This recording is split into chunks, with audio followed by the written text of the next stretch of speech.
नमस्कार, आप देख रहे हैं आपन उत्तराखंड और आपके साथ मैं हूं निशा रौतेला। तो चलिए बुलेटिन की शुरुआत करते हैं। उत्तराखंड के पौड़ी में मुख्यमंत्री पुष्कर सिंह धामी ने मौसी चपड़ा कोट का दौरा किया, जहां पर सीएम ने पेशावर कांड के महानायक स्वर्गीय वीरचंद सिंह गढ़वाली की स्मृति में बनाए जा रहे क्रांति मेले में शिरकत की और क्रांति दिवस मेले को राजकीय मेला घोषित किए जाने की घोषणा की।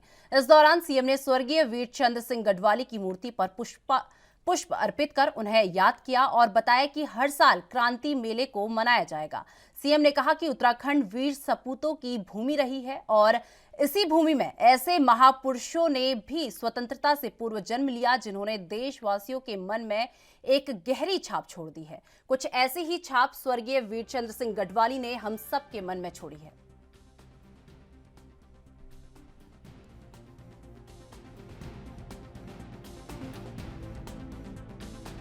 इसको देखकर देखिए, जो यहाँ की हमारे यहाँ पर जो बागवानी का क्षेत्र है, औद्यानिकी का क्षेत्र है, उस क्षेत्र में हम लोग प्रयास करेंगे कि इस क्षेत्र में यहाँ के लोगों को मिलाकर जो यहाँ की कृषि आधारित हमारी जो मुख्यमंत्री पुष्कर सिंह धामी ने रविवार को मुख्यमंत्री आवास में 5 जन संवाद कार्यक्रम में कहा कि उत्तराखंड को 2025 तक देश का अग्रणीय राज्य बनाने के लिए राज्य सरकार कृत संकल्पित है। 5 नवंबर 2021 को प्रधानमंत्री नरेंद्र मोदी जी ने श्री केदारनाथ की भूमि पर कहा था कि ये दशक उत्तराखंड का दशक होगा। उत्तराखंड के समग्र विकास के लिए राज्य सरकार द्वारा हर संभव प्रयास किए जा रहे हैं। केंद्र सरकार से भी राज्य को हर क्षेत्र में पूरा सहयोग मिल रहा है। राज्य में 4 धाम यात्रा शुरू होने वाली है और इस वर्ष लाखों श्रद्धालुओं के 4 धाम आने की संभावना है। अब तक जितने श्रद्धालु उत्तराखंड आए हैं, उनमें कई गुना अधिक श्रद्धालु 10 सालों में देवभूमि उत्तराखंड आएंगे।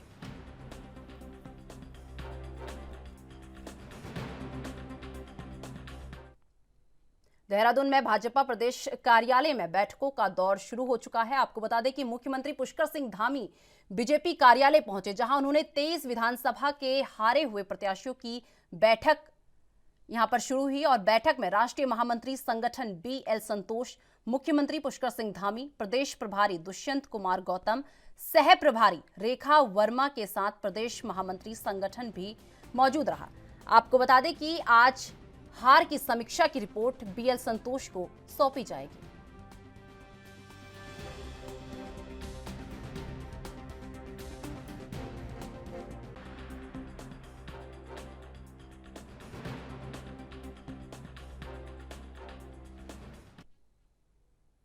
उत्तराखंड के चंपावत में मुख्यमंत्री पुष्कर सिंह धामी ने चंपावत विधानसभा से उपचुनाव लड़ने के फैसला उन्होंने लिया। आपको बता दें कि सीएम धामी ने इस फैसले के बाद चंपावत विधानसभा के कार्यकर्ताओं में उत्साह देखने को मिल रहा है। वहीं लोहाघाट विधानसभा से बीजेपी के पूर्व विधायक रहे पूरन फतियाल ने भी जहां इस फैसले का स्वागत किया, वहीं मुख्यमंत्री के लिए अपनी सीट छोड़ने वाले विधायक कैलाश गहतोड़ी भी प्रशंसा उनकी की जा रही है। विधायक फतेहाल ने कहा कि मुख्यमंत्री के चंपावत जनपद से उपचुनाव लड़ने पर जनता में खासा उत्साह है।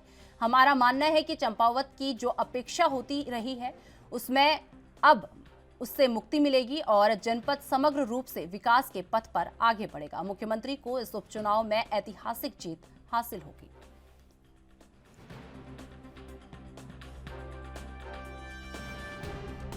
माननीय मुख्यमंत्री जी यहाँ से लड़ेंगे।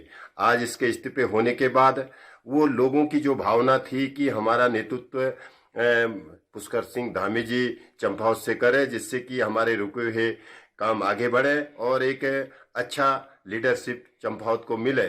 आज एक खुशी और जनता में और कार्यकर्ताओं पे हमारे चंपावत जिले की दोनों विधानसभाओं में बहुत फायदा मिलेगा। दोनों विधानसभाओं का विकास होगा। जो यहाँ स्वास्थ्य की व्यवस्था है उसमें भी सुधार होगा। जैसे यहाँ हमारे लोहाघाट विधानसभा में बहुत से डॉक्टर हैं, लेकिन एक स्त्री रोग विशेषज्ञ और हड्डी रोग विशेषज्ञ नहीं है। उसमें माननीय धामी जी का फोकस रहेगा और मुझे पूरा विश्वास है कि हमारा उत्तराखंड के देहरादून में डेरा सच्चा सौदा आश्रम के 74वें स्थापना पर रूहानी जाम इंसान की वर्षगांठ का आयोजन किया गया, जिसमें देहरादून के हजारों श्रद्धालु द्वारा पावन भंडारे का आयोजन बड़े ही धूमधाम के साथ किया गया और इस अवसर पर श्रद्धालुओं द्वारा जरूरतमंद निर्धन भाई बहनों को 1 माह का राशन और पक्षियों के लिए सैकड़ों पीने के पानी के कसौरे वितरित किए गए। इस मौके पर उपस्थित रहे पूर्व शिक्षा मंत्री अरविंद पांडे ने कहा कि सच्चा डेरा सौदा वो मिशन है जो गरीबों के जीवन में उजाला लाने का कार्य करता है। साथ ही नशे से मुक्ति,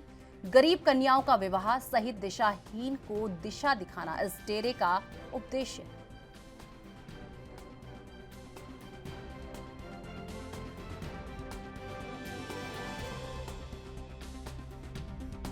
आज डेरा सच्चा सौदा सिरसा, आज इसका स्थापना दिवस है और देश में जो लाखों करोड़ों जो इस डेरे के श्रद्धालु हैं, भावनाओं से जुड़े हुए हैं, इस पावन पवित्र दिवस की मैं उन सबको बहुत बहुत शुभकामना देता हूं, बधाई देता हूं। डेरा सच्चा सौदा यह वह मिशन है जो गरीबों के जीवन में उजाला लाने का काम करता है। नशा से मुक्ति, विवाह कराना, दिशाहीन बच्चों को सही दिशा में लाना, ऐसे अनोखे काम इस संस्था के माध्यम से होता।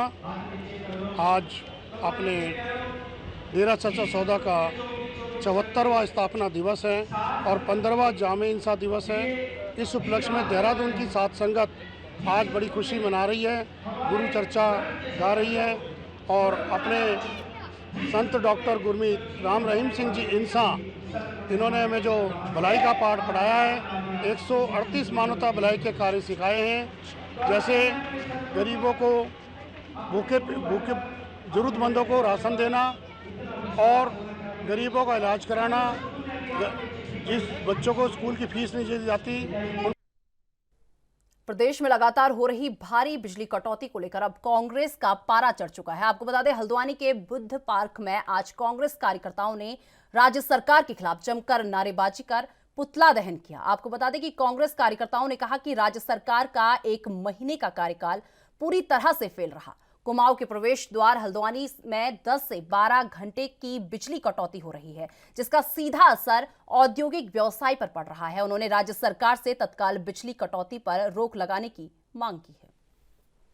देखिए, ये सरकार जब से बनी है, पहले इन्होंने 5 साल राज किया, लेकिन फिर भी उसके बाद भी जनता ने इनको चुना है। ठीक है, जनता ने चुना है, जनता का जो निर्णय होता है सर्वमान्य होता है, लेकिन उसके बावजूद आज देख रहे होंगे कि लगातार पिछले 10-12 दिनों से पूरे प्रदेश में 10-10, 12-12 घंटे की विद्युत कटौती हो रही है। हल्द्वानी शहर जो पूरे कुमाऊं का सबसे बड़ा शहर है, जहाँ पर हम देखते थे कि कभी यहाँ पर आधे घंटे के लिए 15 मिनट के लिए बिजली नहीं जाया करती थी, वहाँ पर 10-10, 12-12 घंटे ये लोग बिजली कटौती कर रहे हैं। और सरकार जो है पूरी तरीके से, जिसे कहते हैं कि फेल हो चुकी है और अपने निकम्मेपन से पूरी जनता को, जिसे कहते हैं कि राहत देने का काम नहीं कर रही है।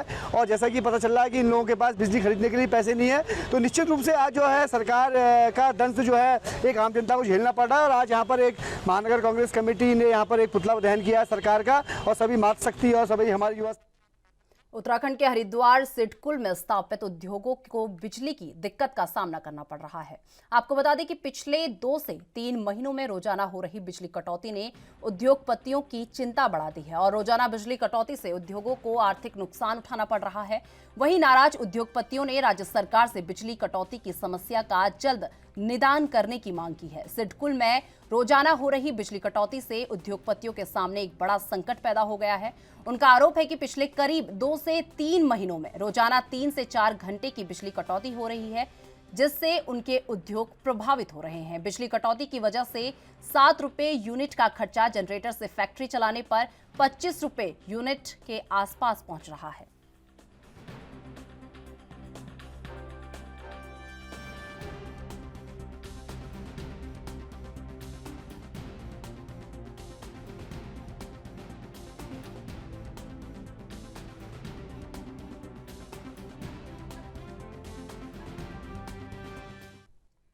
उत्तराखंड में अल्मोड़ा कांग्रेस जिलाध्यक्ष पीतांबर पांडे ने कहा कि डबल इंजन की भाजपा सरकार के द्वारा वादा खिलाफी कर आम जनता को ठगने का लगातार कार्य किया जा रहा है। भाजपा सरकार द्वारा घरेलू गैस, डीजल, पेट्रोल, खाद्य सामग्री में लगातार महंगाई का बोझ डालने का काम किया जा रहा है। और पीतांबर पांडे ने कहा कि दूसरी तरफ बिजली और पानी जैसी आवश्यक दैनिक उपभोग की दरों में बढ़ोतरी करने का काम किया जा रहा है। उन्होंने कहा कि इतना करने के बाद भी भाजपा द्वारा पूरे प्रदेश में अघोषित विद्युत कटौती कर अपनी असफलताओं को उजागर करने का काम किया गया है। भारतीय जनता पार्टी की ये सरकार जो बड़े बड़े वायदे करती है, उसके खिलाफ इसने पहले महंगाई को अनदेखा करते हुए जा रही है। लगातार बिजली और पानी के दरों में बढ़ोतरी करी, डीजल पेट्रोल में बढ़ोतरी करी, तमाम खाद्य सामग्री में गैस में बढ़ोतरी करते आ रही है। आज आश्चर्य होता है, पिछले कांग्रेस के सरकार में जब 24 घंटा पूरे प्रदेश को बिजली मिला करती थी, आज 6-6, 8-8 घंटा विद्युत कटौती करने का काम इस सरकार द्वारा किया जा रहा है। ये सरकार हर मामले में असफल दिख रही है, आम लोगों के हित को अनदेखी कर रही है। इसके खिलाफ आज कांग्रेस द्वारा प्रदेश आह्वान पर प्रदेश कांग्रेस कमेटी के माननीय अध्यक्ष के निर्देश पर पूरे जनपद के विभिन्न ब्लॉकों में और जिला मुख्यालय। उत्तराखंड के हल्द्वानी में मैदानी इलाकों में फसलों की सिंचाई का मुख्य साधन अभी भी नहरें हैं। वहीं हल्द्वानी में 52 पिलर की बनी हुई ब्रिटिशकालीन नहर, जिसे अब धरोहर बनाने की मांग उठ रही है। आपको बता दें कि साल 1882 में अंग्रेजों में द्वार बनाया गया था और 52 पिलर नहर अब जर्जर हो चुकी है। स्थानीय लोगों और जनप्रतिनिधियों ने अब इस नहर का सौंदर्यीकरण करने के बाद पर्यटन के लिहाज से विकसित करने की मांग की है और स्थानीय लोगों का कहना है कि कई दशकों से इस नहर का उपयोग नहीं हो रहा है। ऐसे में ये नहर अब धीरे धीरे खंडर में तब्दील होती जा रही है।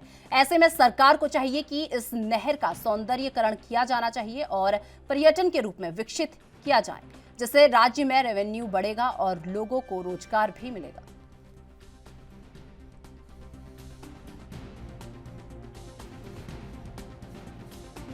किया जा रहा है ये सर 52 डाट की व्यवस्था ये है कि ये विशेष रूप से पानी के लिए बनाया गया था।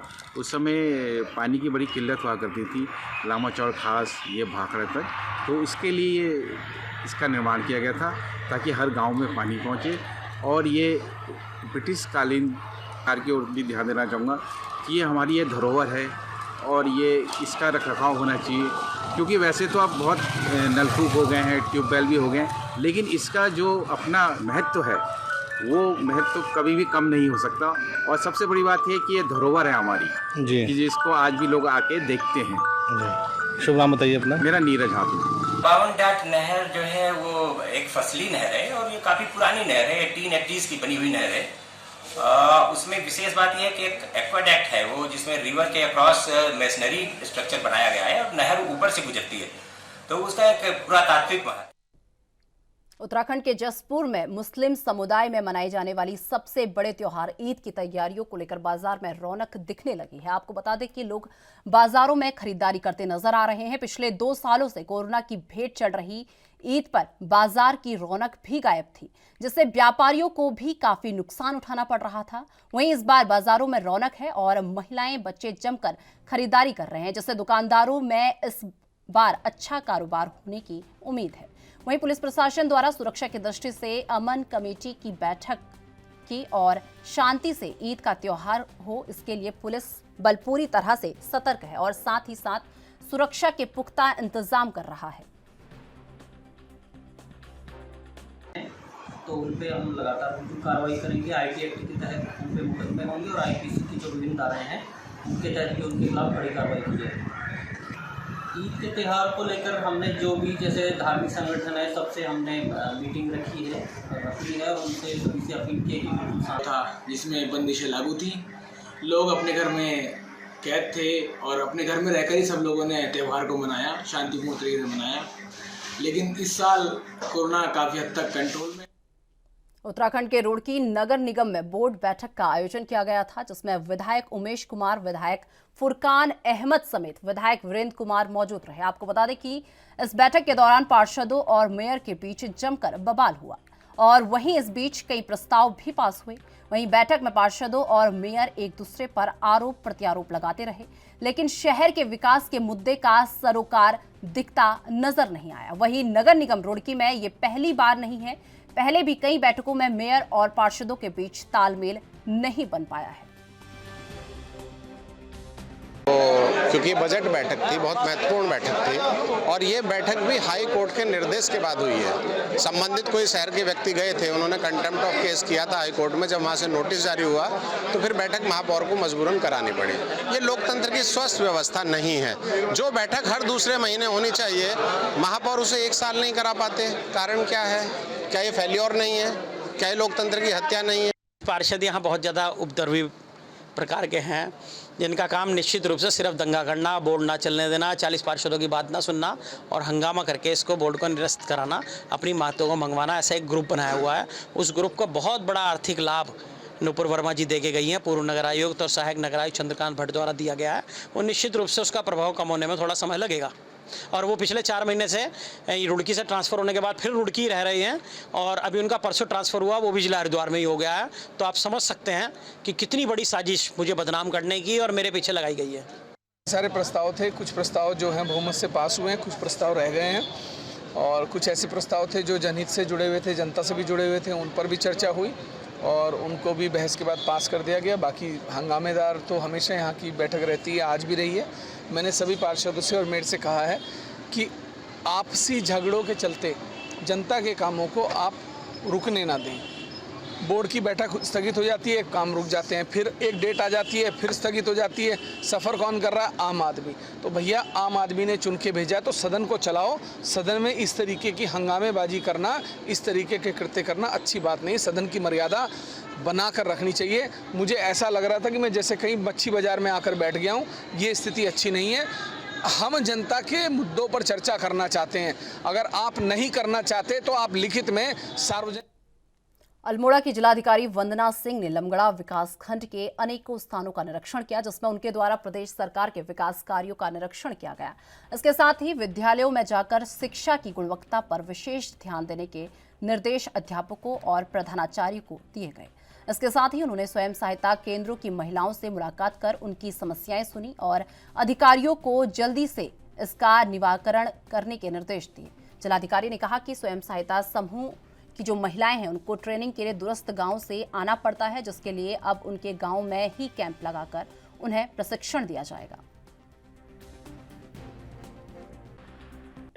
शिक्षा विभाग के विभिन्न विद्यालय मार्ग में जो पढ़ते हैं, ज़्यादातर विद्यालयों में रूपांतरण के अंतर्गत अच्छा कार्य किया गया है। आगे क्योंकि बच्चों का पठन पाठन 2 साल तक कोविड की वजह से प्रभावित रहा, तो काफ़ी गैप आ गए हैं शिक्षा की गुणवत्ता में। उसी के सुधारीकरण के लिए निर्देशित किया है। महिला समूह यहाँ शहर फाटक क्षेत्र में जो क्लस्टर लेवल फेडरेशन है, उनके द्वारा उनसे आज वार्ता की गई थी और उनके किए गए कामों को भी देखा है। उन्होंने अभी वर्तमान में RCT के माध्यम से प्रशिक्षण प्राप्त किए हैं। आगे कैसे वो लोग जो दूरस्थ क्षेत्र के समूह हैं उनको गाँव में ही कैसे ट्रेनिंग दे सकते हैं, इसके बारे में विभाग को निर्देशित किया है। ज़्यादा दूर गांव वालों को ट्रेनिंग करने के लिए ना आना पड़े। अल्मोड़ा जनपद में ग्रामीण क्षेत्रों के सरकार की योजनाओं का जायजा लेने और स्थलीय निरीक्षण करने पहुंचे जिलाधिकारी वंदना पहली ऐसे जिलाधिकारी हैं जो 7 किलोमीटर पैदल चल विकासखंड लमगड़ा के धौली घोड़िया गांव पहुंची। दरअसल लंबे समय से ग्रामीणों की सड़क की मांग है। इसके साथ ही उन्होंने समस्याओं को भी सुना। ग्राम प्रधान द्वारा जिलाधिकारी के सम्मुख गांव की मुख्य समस्या सड़क सुविधा को रखा गया। सड़क की स्वीकृति प्रदान करने हेतु जिलाधिकारी ने कहा कि गांव में शीघ्र सड़क पहुंचाने हेतु अन्य माध्यमों मेरा गांव मेरी सड़क योजना और वन विभाग के द्वारा प्रस्ताव बनाया जाए, ताकि विभिन्न विभागों के स्तर पर स्वीकृति से सड़क का निर्माण शीघ्रता से हो सके। इस संबंध में जिलाधिकारी ने खंड विकास अधिकारी को मेरा गांव मेरी सड़क योजना के अंतर्गत 2 किलोमीटर सड़क निर्माण हेतु प्रस्ताव बनाने के निर्देश दिए। ग्राम 2 घड़िया के लोग बहुत दिनों से रिक्वेस्ट कर रहे थे कि आप हमारे गांव में आए। आज हम लोगों ने सभी अधिकारियों के साथ यहाँ का विजिट किया था, ग्राम वासियों के साथ बैठ के इनकी समस्याएं सुनी हैं। यथासंभव जो भी समाधान होंगे उनके लिए संबंधित विभागीय अधिकारियों को निर्देशित भी किया गया। महिला समूह यहाँ शहर फाटक क्षेत्र में जो क्लस्टर लेवल फेडरेशन है, उनके द्वारा उनसे आज वार्ता की गई थी और उनके किए गए कामों को भी देखा है। उन्होंने अभी वर्तमान में RCT के माध्यम से प्रशिक्षण प्राप्त किए हैं। आगे कैसे वो लोग जो दूर। कहना चाहूँगा कि जैसे आज जिलाधिकारी महोदय ने ग्राम पंचायत दौघोड़िया का भ्रमण किया, तो आज पहली बार कोई जिलाधिकारी ग्राम पंचायत दौघोड़िया तक पहुँची हैं, तो ये हमारे लिए बहुत गर्व की बात भी है। और अगर ऐसे ही कर्मचारी पहुँचते रहें तो हमें हौसला मिलेगा। जो सड़क की हम उम्मीद खो चुके हैं, करीब 6 से 7 किलोमीटर हम डेली पैदल जाते हैं और मार्केट से हम आते हैं। डेली का मतलब 6 किलोमीटर जाना, 7 किलोमीटर आना, ऐसे करते हैं। अगर ये जिलाधिकारी महोदय अगर हमें आने के बाद सड़क का जो कार्य है अगर ये पूर्ण हो जाता है, या इनकी जो हमारी जो विभागों में लटकी हुई फाइलें हैं अगर ये कंप्लीट हो जाती हैं, कार्य शुरू हो जाता है, सड़क बन जाती है, तो हमारे लिए लालकुआं में वन विभाग की टीम ने आगामी मॉनसून सीजन में 1.5 लाख पौधे लगाने का लक्ष्य रखा है, जिसके तहत डॉली रेंज वन कार्यालय में स्थित नर्सरी में फलदार और छायादार के साथ साथ विभिन्न प्रजातियों के पौधे तैयार किए जा रहे हैं। ये पौधे डोली रेंज के अंतर्गत आने वाली वन क्षेत्र में लगाए जाएंगे, साथ ही क्षेत्र में सार्वजनिक स्थानों पर भी रोपित किए जाएंगे। आपको बता दें कि पौधे लगने के लिए वन विभाग द्वारा जन जागरूकता अभियान भी चलाया जाएगा और लोगों को पौधा लगाने के लिए प्रेरित भी किया जाएगा। साथ ही पेड़ों से मिलने वाले लाभों के बारे में भी लोगों को बताया जाएगा। 1.25 लाख जो पौधों की नर्सरी उगाई गई है इस वर्ष के लिए, उसमें वन विभाग के द्वारा ऐसे प्लांट भी उगाए गए हैं जिससे कि जो वन्य पशु हैं उनको भी चारा मिले, बर्ड्स को फल मिले। अतः ऐसी समस्त प्रजातियां उगाई गई हैं जो कि वन क्षेत्र में के अनुकूल हैं और हो सकें। इसमें जैसे प्रजातियों में अगर आप मुख्य रूप से देखा जाए तो हरड़ है, बहेड़ा है, आंवला है, अर्जुन है, जामुन है, शीशम है और आम की प्रजाति है, सहजन की प्रजाति है। इस प्रकार की लगभग 15 से 16 प्रजातियां इस बार हम उगा रहे हैं नर्सरी में। तराई क्षेत्र में जनरली थोड़ा सा गर्मियों के समय समस्या रहती है। जनरली पौधे जो वन क्षेत्र में इस तराई के एरिया में सिंचाई की ऐसी विभाग के द्वारा कोई व्यवस्था नहीं की जाती, बल्कि पौधे नेचुरली ही इस मौसम में इस प्रकार से जुलाई में रोपित किए जाते हैं कि वो अपने आप अपना मतलब जीवन आगे को बढ़ा सकें। इसके अंतर्गत डॉली रेंज में मुख्य रूप से डॉली रेंज में ही इनका रोपण किया जाएगा। इसके अलावा कुछ पौधे हरेला कार्यक्रम के अंतर्गत भी उगाई गई हैं ताकि लोगों को मतलब जन जागरूकता के तौर पे लोगों को हरियाली के प्रति जागरूक करते हुए उनको बांटी जा सके। बिल्कुल निश्चित तौर पे इस बार नर्सरी में ऐसे पौधे भी रखे गए हैं ताकि जानवरों को कुछ फल चारा प्रजाति भी मिले। और जंगल में मैं आपको एक बार और बताना चाहूँगा कि जंगल में पर्याप्त पानी मौजूद है वर्तमान में पीने के लिए। वाटर होल्स में पूरा पानी उपलब्ध है, तथा ऐसी आशंका कम है कि उधम सिंह नगर के किच्छा में नशे के खिलाफ चलाए जा रहे अभियान के तहत पुलिस को बड़ी कामयाबी हाथ लगी है। किच्छा में ADTF टीम के साथ किच्छा पुलिस ने संयुक्त अभियान चलाते हुए एक आरोपी को भारी मात्रा में नशीले इंजेक्शन के साथ गिरफ्तार कर लिया है। पकड़ा गया आरोपी लग्जरी कार में नशीली इंजेक्शन की खेप लेकर किच्छा आ रहा था। CO ओम प्रकाश शर्मा ने मामले का खुलासा करते हुए बताया कि ADTF और किच्छा पुलिस द्वारा नशे के कारोबार पर अंकुश लगाने के लिए चेकिंग अभियान चलाया गया है। पुलिस ने चेकिंग के दौरान लग्जरी क्रेटा कार में सवार किच्छा निवासी छत्रपाल सिंह को 300 नशीले इंजेक्शन के साथ गिरफ्तार कर लिया है। CO ओम प्रकाश शर्मा ने बताया कि पकड़ा गया आरोपी वर्ष 2019 में भी नशीले इंजेक्शन के साथ पकड़ा गया था और CO शर्मा का कहना है कि पकड़े गए आरोपी की कुंडली खंगाली जा रही है और उसकी प्रॉपर्टी की भी जांच की जा रही है। उन्होंने कहा कि नशे के कारोबार में अर्जित की गई संपत्ति की पुष्टि होने के बाद आरोपी के खिलाफ कड़ी कार्रवाई अमल में लाई जाएगी। देखिए, वरिष्ठ पुलिस अधीक्षक महोदय के निर्देश के अनुसार नशे के कारोबारों के विरुद्ध कार्रवाई के निर्देश दिए गए थे। इसी क्रम में थाना पुलिस और ADTF के द्वारा बाईपास पर छत्रपाल है और इसको 300 इंजेक्शन के साथ क्रेटा कार के साथ गिरफ्तार किया गया है। ये नशीले इंजेक्शनों का कारोबार करता है और काफ़ी व्यापार कर चुका है, पहले भी NDPS में जा चुका है और इसके खिलाफ आवश्यक कार्रवाई की जा रही है। और इसकी जो संपत्ति उन्होंने इस नशीले कारोबार से जमा की है, इकट्ठा की है, वो बैंक के खाते तलाशे जाएंगे और उनको सीज कराया जाएगा। सर, ये जो बेचना में अब आएगा, कहाँ से आ रहा था, ये जा रहा था बेचने और लोगों को बेचता 500 रुपये का एक इंजेक्शन देता और इसमें ये विवेचना में है, आएगा और आप लोग को बात बताया गया। सर, कार किसके नाम है? कार छत्रपाल सर बरेली से लाता है। किच्छा के ग्रामीण क्षेत्रों में, शहर में जो भी नशीले व्यक्ति नशे के आदी हो गए हैं उनको भी।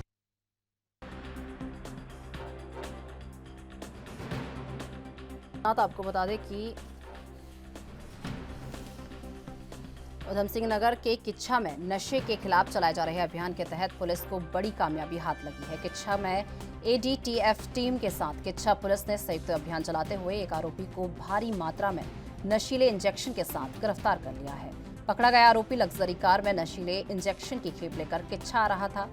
CO ओम प्रकाश शर्मा ने मामले का खुलासा करते हुए बताया कि ADTF और किच्छा पुलिस द्वारा नशे के कारोबार पर अंकुश लगाने के लिए चेकिंग अभियान चलाया गया। पुलिस ने चेकिंग के दौरान लग्जरी क्रेटा कार में सवार किच्छा निवासी छत्रपाल सिंह को 300 नशीले इंजेक्शन के साथ गिरफ्तार किया और सीओ ओम प्रकाश शर्मा ने बताया कि पकड़ा गया आरोपी साल 2019 में भी नशीले इंजेक्शन के साथ पकड़ा गया था।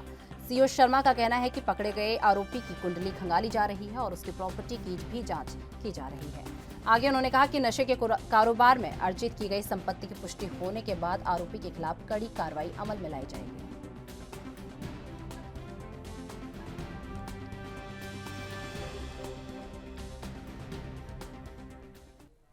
तो फिलहाल मेरे साथ इस बुलेटिन में बस इतना ही। मुझे दीजिए इजाजत। नमस्कार।